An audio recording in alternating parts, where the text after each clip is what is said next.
Welcome back to my YouTube channel. നമ്മളിന്ന് ഉണ്ടാക്കുന്നത് ഒരു പോർക്ക് ഡ്രൈ ഫ്രൈ ആണ്. അപ്പോൾ അതെങ്ങനെയാണ് ഉണ്ടാക്കുന്നത് നോക്കാം.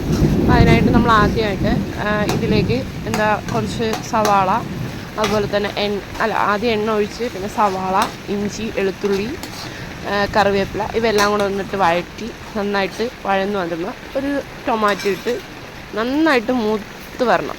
നന്നായിട്ടൊന്ന് വഴറ്റി നന്നായിട്ടൊന്ന് വരുമ്പോഴത്തേക്ക് അതിലേക്ക് നമുക്ക് പൊടികളായിട്ടുള്ള മല്ലിപ്പൊടി ഇട്ട് കൊടുക്കാം. മല്ലിപ്പൊടി ഒരു 2 ടീസ്പൂണോളം ഇട്ട് കൊടുക്കണം. ഓക്കെ, 2-2.5 ടീസ്പൂണോളം മല്ലിപ്പൊടി ഇട്ട് കൊടുക്കുക.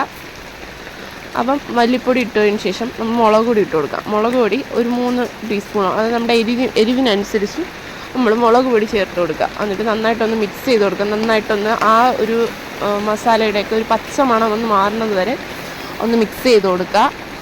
നന്നായിട്ടൊന്ന് ഇളക്കി കൊടുക്കുക. നന്നായിട്ട് ഇളക്കി ആ ഒരു പച്ച മണവും അല്ലെങ്കിൽ ആ റോ ഇതായിട്ടുള്ളൊരു മണമൊക്കെ ഒന്ന് മാറണം. അല്ലെങ്കിൽ നമുക്ക് അത് കഴിക്കുമ്പോഴത്തേക്ക് ഒരു പച്ച മസാലയുടെ ഒരു ചോ വരും. അപ്പോൾ അതൊക്കെ ഒന്ന് മാറാൻ വേണ്ടിയിട്ട് നന്നായിട്ടൊന്ന് വഴറ്റി ചെറിയ തീയിലിട്ടൊന്ന് നന്നായിട്ട് വഴറ്റിയെടുക്കുക.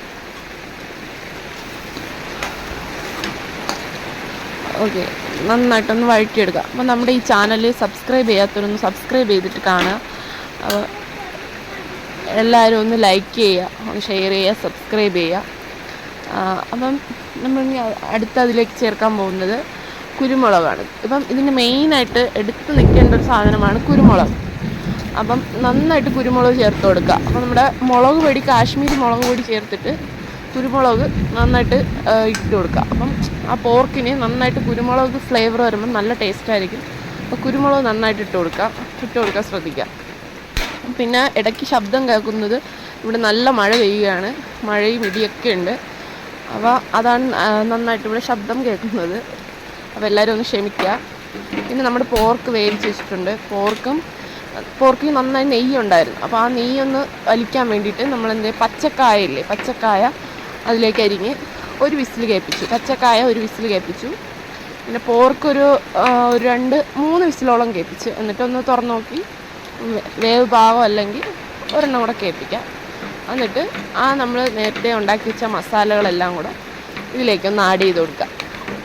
ഓക്കെ, മസാല എല്ലാം ഇതിൽ ആഡ് ചെയ്ത് നന്നായിട്ട് ഇളക്കി മിക്സ് ചെയ്ത് കൊടുക്കുക. നന്നായിട്ട് ഇളക്കി ആ പോർക്കിലോട്ട് ആ ഒരു ഗ്രേവിയൊക്കെ ഒന്ന് പിടിക്കുന്ന രീതിക്ക് ഒന്ന് നന്നായിട്ട് മിക്സ് ചെയ്ത് കൊടുക്കുക. നന്നായിട്ട് മിക്സ് ചെയ്ത് അപ്പോൾ തന്നെ കറിക്ക് കാണാൻ നല്ലൊരു കൊഴുപ്പ് കിട്ടും. ആ ഒരു പച്ചക്കായും ആ ഇതൊക്കെ ഇട്ടതുകൊണ്ട് തന്നെ വളരെ ടേസ്റ്റിയാണ്. അല്ലെങ്കിൽ നല്ല കറി നല്ലൊരു കൊഴുപ്പുണ്ടാകും. ഭയങ്കര കറിയായിട്ടും ഇരിക്കില്ല, എന്നാൽ അത്ര ഡ്രൈയുമായിരിക്കില്ല. ആ ഒരു കുഴമ്പ് പരുവത്തിൽ നമുക്ക് ഈ ഒരു പോർക്ക് കിട്ടുന്നതാണ്. അപ്പോൾ എല്ലാവരും ഒന്ന് ട്രൈ ചെയ്ത് നോക്കാം. അപ്പം നല്ല ടേസ്റ്റാണ്. എല്ലാവരും ഒന്ന് ട്രൈ ചെയ്ത് നോക്കാം. വളരെ ടേസ്റ്റി ആയിട്ടുള്ളൊരു കറിയാണ് പോർക്ക്. അപ്പം എല്ലാവരും ട്രൈ ചെയ്തിട്ട് ഒന്ന് ഫീഡ്ബാക്ക് അയയ്ക്കുക. പിന്നെ അതിലേക്ക് നമുക്ക് അവസാനമായിട്ട് കുറച്ച് മല്ലിയില, കുറച്ച് കറിവേപ്പില, പിന്നെ അവസാനം നല്ല പച്ച വെളിച്ചെണ്ണയില്ലേ, ആ ഒരു പച്ച വെളിച്ചെണ്ണ ഒരു ടീസ്പൂണോളം അതിൻ്റെ മീതെ ഒന്ന് ഒഴിച്ചു കൊടുക്കുക. അപ്പം കറിക്ക് വളരെ ടേസ്റ്റ് കൂടുതലായിരിക്കും. പോർക്ക് അധികം മൂക്കാത്ത പോർക്കാണ്. അപ്പം അതുകൊണ്ട് തന്നെ പെട്ടെന്ന് ഈ പോർക്ക് വെന്തിട്ടുണ്ട്. വളരെ കൊഴുത്ത ഒരു ചാറോട് കൂടിയ പോർക്ക് കറിയാണ്. എല്ലാവരും ഒന്ന് ട്രൈ ചെയ്ത് നോക്കാം. അപ്പോൾ വീണ്ടും മറ്റൊരു വീഡിയോയുമായി വരുന്നത് വരെ ടാറ്റ, ബൈ ബൈ.